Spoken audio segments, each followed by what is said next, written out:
ই commerce policy তৈরিতে e commerce association of Bangladesh ইক্যাবকে দায়িত্ব দেওয়ার জন্য আমি প্রথমেই আইসিটি ডিভিশনের মাননীয় প্রতিমন্ত্রী জনাব জুনায়েদ আহমেদ পলককে ধন্যবাদ জানাতে চাই।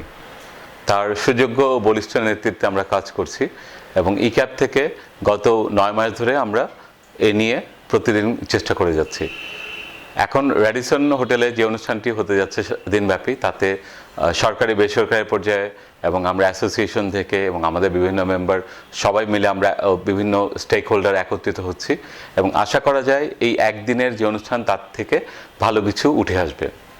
আর পলিসি আসলে একটি দীর্ঘমেয়াদী ব্যাপার, আমরা 1 বছর ধরে চেষ্টা করে যাব এবং এরপরে আশা করি সরকারি পর্যায়ে অনেক ভালো কিছু কাজ করা হবে। তো এই পলিসি নিয়ে আগামী 5 কি 10 বছরের জন্য ই কমার্সের যে একটা ভিত তৈরি করা দরকার ছিল তা হয়ে যাবে।